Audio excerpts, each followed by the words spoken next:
T20 world champions కి big shock ఇచ్చింది Zimbabwe. 5 మ్యాచ్ల టీ20 సిరీస్లో మొదటి మ్యాచ్లోనే టీమిండియాకి షాక్ తగిలింది.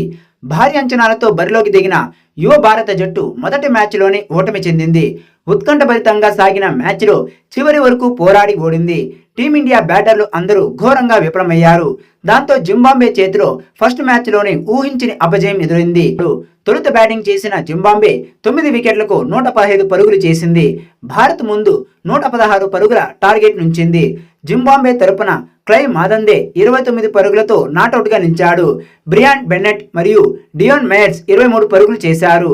టాస్ ఓడి తొలుత బ్యాటింగ్కు దిగిన జింబాబ్వేకు ఆరంభం మంచిగా దక్కలేదు. 6 పరుగుల వద్ద జింబాబ్వే తొలి వికెట్ కోల్పోయింది. 0 పరుగుల వద్ద ఖాతా తెరవకుండానే ఇన్నోసెంట్ కియా అవుట్ అయ్యాడు. 15 బంతుల్లో 23 పరుగులు చేసిన తర్వాత బెనెట్ కూడా బిష్నోకు బలయ్యాడు. ఆపై వెస్లీ మదేవరకు బిష్నో పెవిలియన్ దారి చూపించాడు.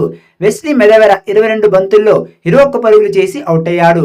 దీని తర్వాత ఆవేష్ ఖాన్ సికిందర్ రజాకు పెవిలియన్ దారి చూపించాడు. 19 బంతుల్లో 17 పరుగులు చేసి రజా అవుట్ అయ్యాడు. ఇక డియోన్ మేయర్స్ 22 బంతుల్లో 23 పరుగులు చేసిన తర్వాత వాషింగ్టన్ సుందర్ బౌలింగ్లో అవుట్ అయ్యాడు. దీంతో జింబాబ్వే 90 పరుగులకు స్కోరు వద్ద 9 వికెట్లు కోల్పోయింది. దీని తర్వాత క్లైవ్ 29 పరుగులతో ఇన్నింగ్స్తో జింబాబ్వే స్కోర్ 115 పరుగులకు చేరింది.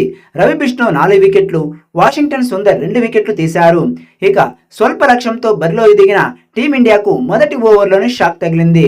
మొదటి టీ20 అంతర్జాతీయ మ్యాచ్ ఆడుతున్న ఓపెనర్ అభిషేక్ శర్మ డకౌట్ అయ్యాడు. 4 బంతులు ఆడిన అభిషేక్ విల్లింగ్టన్ మస్కతజా బౌలింగ్లో క్యాచ్ అవుట్ ఇచ్చి అవుట్ అయ్యాడు. ఇక టీమిండియా బ్యాటర్లు మొత్తం అట్రప్లాప్ అయ్యారు. రుతురాజ్ 7, రియాన్ పరాగ్ 2 రన్స్కి అవుట్ అవ్వగా రింకు సింగ్ డకౌట్ అయ్యాడు. ధ్రువ్ జురెల్ 6 రన్స్కి అవుట్ అవ్వగా కెప్టెన్ గిల్ కూడా 31 పరుగులు చేసి అవుట్ అయ్యాడు. దాంతో 61 పరుగులకు 7 వికెట్లు కోల్పోయింది టీమిండియా.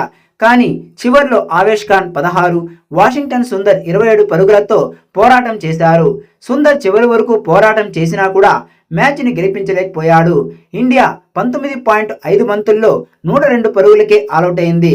దాంతో జింబాబ్వే మొదటి మ్యాచ్లో 13 పరుగుల తేడాతో గెలిచింది.